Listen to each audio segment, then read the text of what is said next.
Coucou tout le monde, je suis Livia de la danse des ongles et des cils, styliste ongulaire et nail artiste depuis 15 ans. Je te souhaite la bienvenue sur ma chaîne. Si tu es nouveau ici ou que tu ne l'as pas encore fait, pense à t'abonner. Aujourd'hui, je t'emmène avec moi pour une pose pop-it. La technique pop-it est vraiment en vogue en ce moment et je vais te montrer comment réaliser cette technique avec de l'acryl gel. Si tu veux tout savoir pour pouvoir positionner correctement, réaliser une pose magnifique avec des pop-it, il n'y a qu'une seule chose à faire, c'est de me suivre. Alors, c'est parti!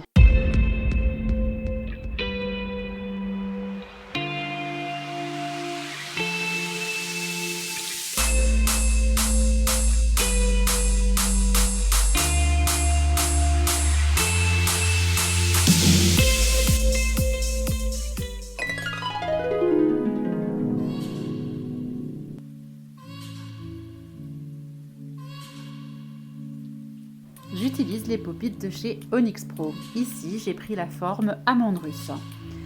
Comme vous pouvez le constater, on a tout à faire sur mes ongles. Alors, je vous montre, il y a différentes tailles, différents gabarits qui s'adaptent à la plupart des ongles. Je commence par enlever l'ancienne construction qui était un rubber base, tout simple. Donc je n'ai pas beaucoup de choses à enlever, j'y vais lentement, je suis à 30 000 tours minute. Et bien entendu, je vais faire ça sur tous les doigts.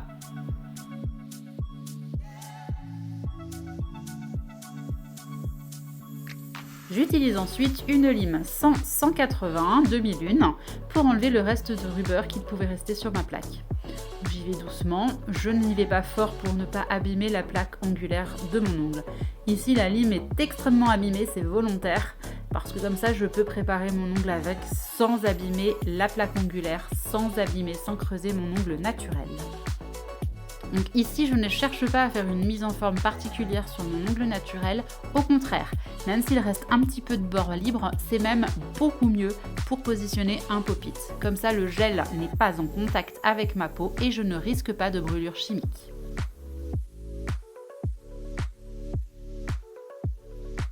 Ensuite, je passe à la macro-manucure. Alors, j'utilise un embout-flamme bleu sur mes peaux, car mes peaux sont extrêmement sèches et assez dures. Donc c'est pour ça que j'utilise l'embout bleu.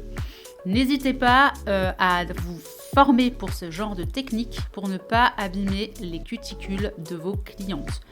Il faut vraiment savoir exactement ce que l'on fait pour ne pas sensibiliser ou creuser votre ongle naturel. Donc attention, cette technique nécessite une formation bien adaptée.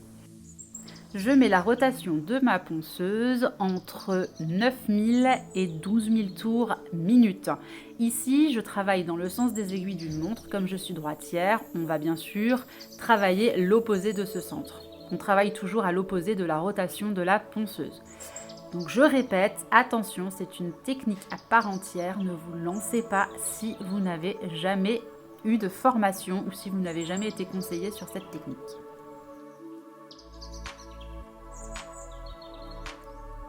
Il est important de ne limer que la peau. On ne lime absolument pas l'ongle naturel. On ne touche pas l'ongle naturel.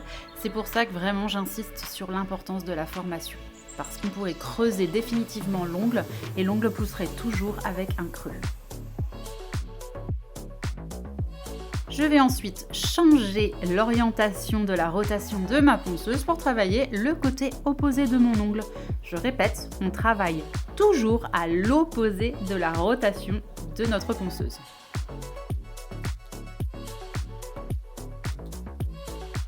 Et je fais exactement la même chose que de l'autre côté. Je ne touche pas mon ongle naturel, je reste sur ma cuticule et juste en dessous pour soulever ce qu'on appelle la jupe, soulever la cuticule. Je précise que la cuticule, c'est la peau morte. Ensuite, vraiment, avec le ventre de mon embout, je viens soulever encore les peaux. Donc vous voyez, je ne travaille pas sur l'ongle, je reste sur ma peau. C'est important.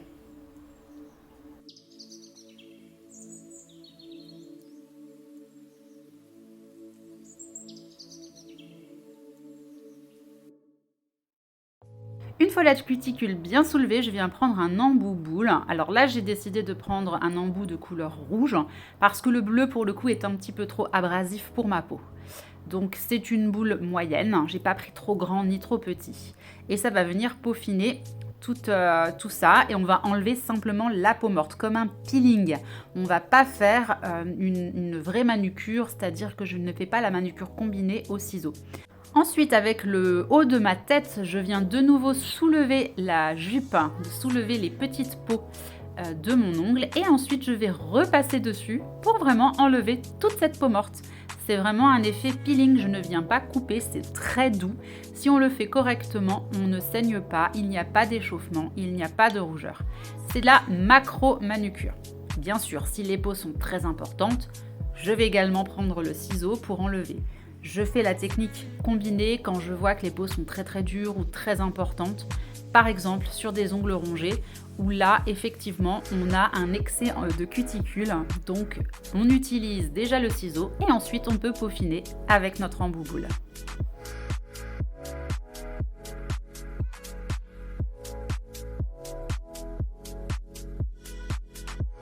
Je viens ensuite utiliser de l'alcool, simplement de l'alcool, rien d'autre.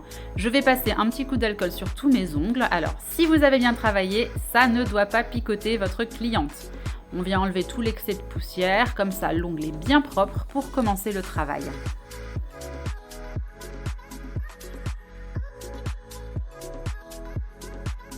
Et voilà le résultat, les cuticules sont nettoyées, on n'a pas touché au repli proximal, tout est ok.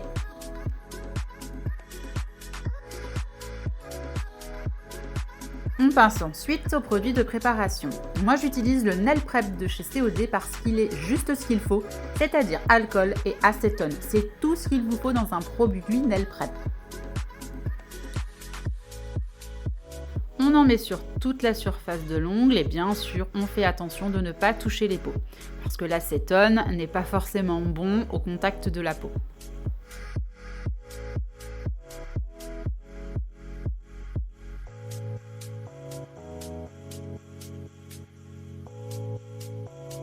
J'utilise ensuite un stabilisateur de pH. J'utilise le K8 de chez Jet Set Beauty.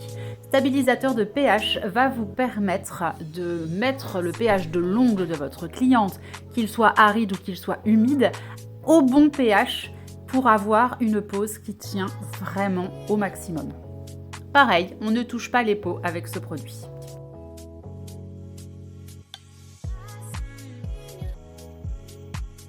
J'utilise ensuite un primer Ultra Bond, toujours de chez Jet Set Beauty, donc avec beaucoup moins d'acide qu'un primer avec acide.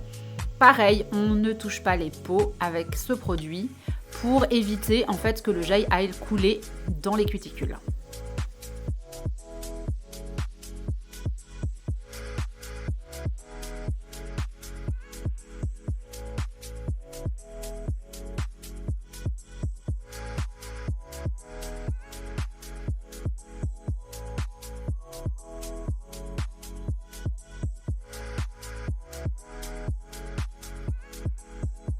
On va maintenant choisir la bonne taille de pop-it.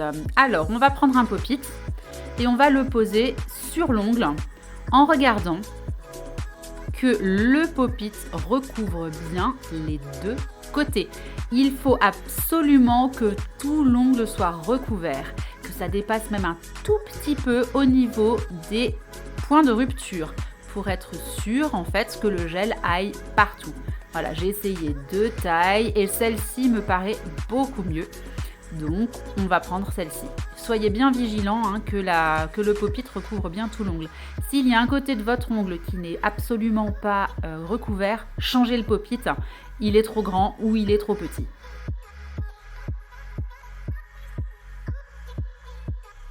Première étape, on applique le gel de base. Donc ici, c'est le gel de base aussi de chez Jet Set Beauty. Donc pareil, quand on étale le gel de base sur l'ongle, on ne met pas une grande quantité, ça ne sert à rien. Ce qu'il faut, c'est vraiment humidifier votre ongle. Donc on y va, on ne touche pas les peaux parce que si vous touchez les peaux, bien sûr, il risque d'y avoir des décollements.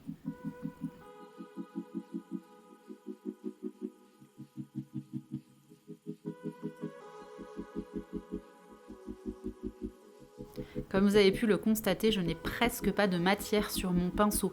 Et ça suffit amplement. Le but est vraiment d'humidifier votre ongle pour que le pop-it, le gel qui va être sur le pop-it, adhère bien à l'ongle naturel. Donc j'ai opté pour l'acryl gel de chez Jet Set Beauty, le pastel rosé, mais vous pouvez très bien travailler également avec du gel classique. Et moi j'utilise un pinceau résine que je trempe dans de l'alcool tout simplement pour pouvoir humidifier mon acryl gel et le travailler tranquillement.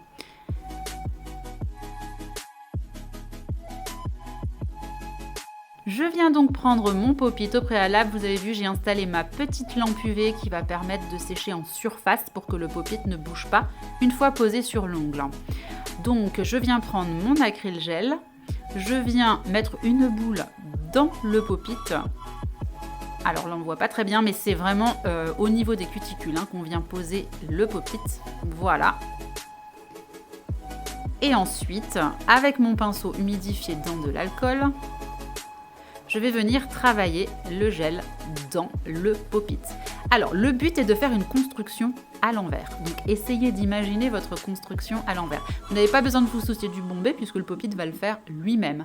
L'important, c'est que vraiment, il y ait du gel partout dans le pop-it. Au préalable, bien sûr, j'avais déterminé la longueur que je désirais. Une fois que vous avez bien travaillé l'acryl gel, regardez des deux côtés pour voir s'il n'y a pas de bulles. J'essuie bien tout ce qui peut dépasser parce que sinon après ça va vraiment dépasser au niveau des cuticules. Et ensuite je viens pousser la matière, vous voyez, sur mon petit sopalin pour pouvoir positionner le pop-it tranquillement sur mon ongle. Donc je viens mettre mon pop-it à 45 degrés. Et je viens appuyer sur mon ongle. Voilà. Et une fois que le positionnement vous convient, eh bien vous venez sécher en fait sous la petite lampe UV pour stabiliser le pop-it. Quelques secondes. Puis je vais retourner mon doigt et avec l'aide de mon pinceau, je vais venir un petit peu enlever le bourrelet que ça peut faire quand on pose en fait le pop-it sur l'ongle. Alors bien sûr, si vous le maîtrisez parfaitement, il peut n'y avoir quasi pas de bourrelet. Ici, j'ai pas énormément d'acryl gel à retravailler derrière. Et une fois que ça vous convient, vous catalysez sous la lampe.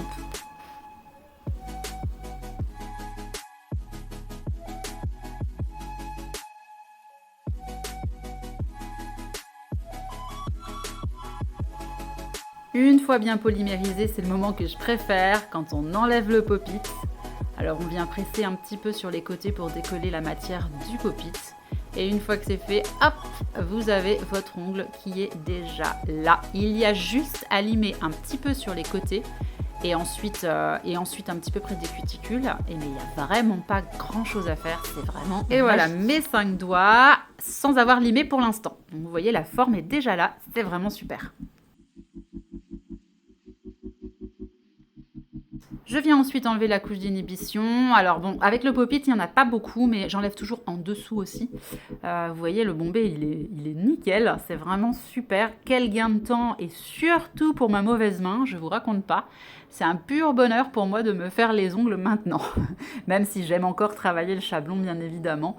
Quand on fait des formes un peu particulières ou quand on a envie de quelque chose d'un petit peu plus travaillé, bien sûr, le chablon, on ne l'oublie pas. Et il faut aussi dire que le pop-it ne s'adapte pas à tout le monde. Une personne qui a les ongles rongés, on ne va pas lui faire du pop-it car ça touche les peaux et on risque la brûlure chimique. Alors j'ai eu ce petit embout chez Onyx Pro en fait qui est assez bien je trouve pour aller près des cuticules. On peut travailler, on peut enlever ce petit, enfin c'est vraiment léger le bourrelet près des cuticules sans avoir peur de se blesser. Je n'ai plus la référence, je suis désolée, je vais essayer de la retrouver pour la mettre en description dans cette vidéo. Mais je le trouve vraiment super pour enlever justement ce petit bourrelet près des cuticules.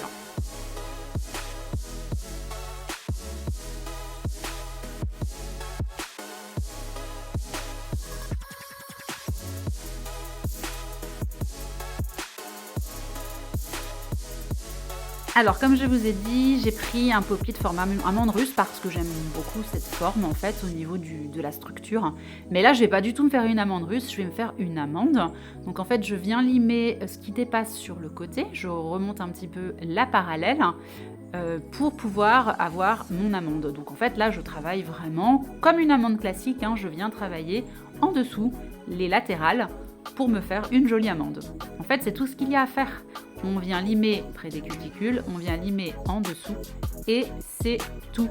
Une fois que vous avez fait ça, vous avez terminé la structure de l'ongle. Alors je viens de peaufiner aussi près des cuticules hein, parce qu'avec l'embout on va faire un petit dénivelé, donc on vient peaufiner à la lime près des cuticules pour avoir quelque chose de doux. Et voilà le résultat. Donc vous voyez, j'ai vraiment pas limé grand chose et ma pose est prête. C'est vraiment magique, j'adore le pop-it. Maintenant en fait l'étape un peu importante quand même, c'est de limer en dessous. Parce que bien sûr, quand on travaille sur le pop-it, on a tendance à appuyer peut-être des fois un petit peu trop, il y a des petits bourrelets, donc on va enlever en dessous. J'utilise pour ça un embout cône fin, grain bleu, et je vais déjà affiner en fait au niveau du bord libre pour avoir quelque... Enfin voilà, je regarde mon ongle face à moi, et vous voyez, je viens affiner pour avoir le millimètre, le 1 mm requis. Pour le bord libre en fait, tout simplement. Donc on fait déjà cette étape dans le sens là, et ensuite je retourne mon ongle pour enlever ce qui pourrait y avoir en trop. Et en fait, je vais terminer... Alors je change la rotation de ma ponceuse aussi, hein, pour ne pas avoir l'embout qui tourne autour de mon ongle. Et pour terminer, en fait, je vais prendre le petit embout que j'ai pris au départ pour enlever le petit bourrelet près des cuticules. Je vais le prendre pour peaufiner et vraiment nettoyer tout près de ma peau. Vraiment, cet embout, je vous dis, il est super. Je vous promets d'essayer de le mettre dans la description pour que vous puissiez le trouver. Parce qu'il est vraiment génial, en tout cas pour limer en dessous, mais même lors de poses classiques. Hein, je l'utilise aussi quand je viens retirer l'excès en dessous de pose, de remplissage. Je l'utilise tout le temps, ce petit embout. Alors cette étape paraît un peu longue au début, mais plus on maîtrise le pop-it et moins on a à enlever d'excès en dessous de l'ongle. Ensuite, une fois que j'ai terminé, je viens prendre ma lime pour bien peaufiner mon amande et pour enlever peut-être les petits crans qu'il pourrait y avoir après avoir limé en dessous. Comme ça, en fait, on a une amande bien parallèle des deux côtés.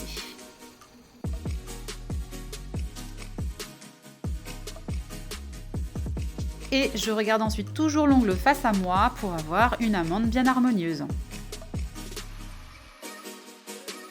Pour terminer, je viens toujours passer un petit coup de bloc en fait pour dépolir la surface.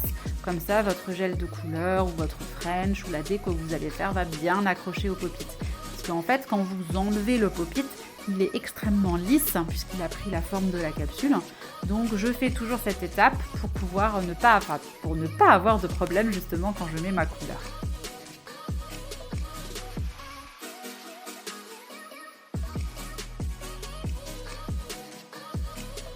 Et je passe mon petit alcool, alors ça c'est juste pour vraiment bien dépoussiérer et qu'il n'y ait pas un grain de poussière avant de mettre la couleur. L'alcool, vraiment, c'est top parce qu'il n'y a aucune allergie. Je préfère travailler à l'alcool qu'au cleaner, parce que dans le cleaner, vous avez du parfum, vous avez des colorants. Et quelquefois, en fait, ils sont aussi très agressifs pour la peau. Donc là, au moins, vous ne risquez rien avec l'alcool. Et voilà, vous n'avez plus qu'à admirer. Vraiment, c'est magnifique.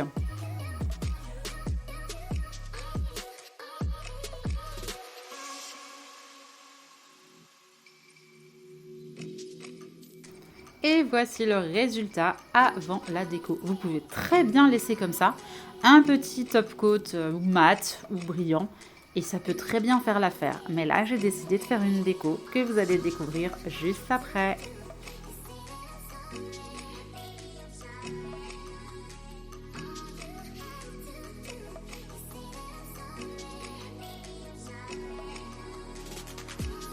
Je te remercie d'avoir regardé cette vidéo jusqu'au bout.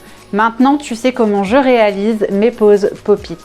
Si tu as des questions, des interrogations ou que tu n'as pas bien compris une chose dans cette vidéo, n'hésite pas à me laisser un petit commentaire en dessous, je me ferai un plaisir de te répondre. Si tu ne l'as pas encore fait, un petit pouce, ça fait toujours plaisir. Tu peux également me suivre sur Facebook et sur Instagram où tu verras beaucoup plus de mes créations. N'oublie pas de t'abonner pour être averti de nouvelles vidéos que je publierai. YouTube, je te souhaite une excellente journée et te dis à bientôt!